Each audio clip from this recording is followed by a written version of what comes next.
దేవుని పరిశుద్ధ నామానికి మహిమ కలుగునుగాక.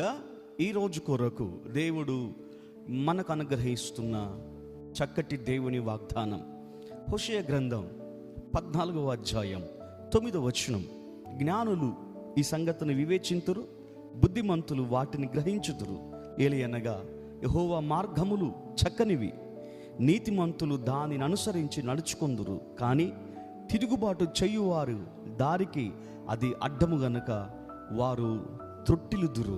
దేవుడు ఈ వాగ్దానముతో, ఈ మాటతో తన బిడ్డలతో దేవుడు మాట్లాడుతున్నాడు. జ్ఞానులు సంగతులను వివేచిస్తారు, బుద్ధిమంతులు గ్రహిస్తారు. దేవుని ప్రతి మాట, దేవుని నోట నుండి వచ్చిన ప్రతి మాట, వాక్యములో ఉన్న ప్రతి సత్యమును గ్రహించేది ఎవరు అంటే జ్ఞానము గలవారు, వివేకము గలవారు.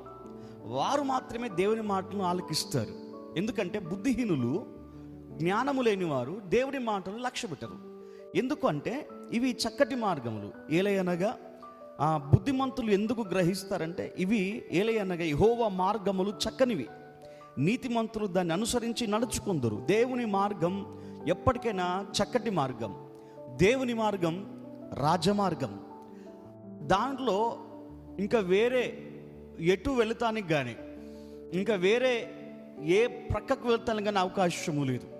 దేవుడు ఒకటే ఒక మార్గమును నిత్యత్వం కొరకు మన కొరకు ఏర్పాటు చేశాడు. ఆ మార్గములోనే మనం నడవాలి. అందుకని యేసు అన్నాడు, నేనే మార్గం, నేనే సత్యం, నేనే జీవం. ఈ మార్గములో నడుస్తున్న వాళ్ళే నిత్యత్వం, పరలోక రాజ్యానికి వెళుతారని దేవుని వాక్యం స్పష్టంగా సెలవిస్తుంది. ఈ ఎవరు గ్రహిస్తారు? దీన్ని గ్రహించిన వాళ్ళు జ్ఞానవంతులు, నీతిమంతులు.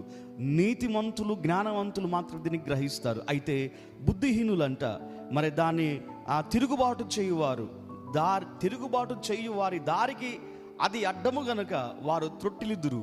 తిరుగుబాటు చేసేవారు, దేవుని వాక్యమునకు విరోధంగా మాట్లాడేవారు, దేవుని దూషించేవారు, దేవుని సన్నిధికి దూరం అవుతున్నవారు, తిరుగుబాటుదారులకు దేవుని మార్గాలు పడవు, దేవుని సత్యం పడదు. వాళ్ళకి అది చేదుగా ఉంటుంది, అది వాళ్ళ జీవితంలో ఎందుకు ఉపయోగలేనిదిగా ఉంటుంది.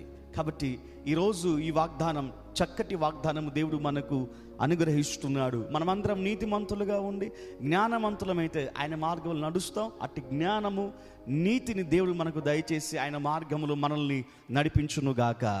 ఆమేన్.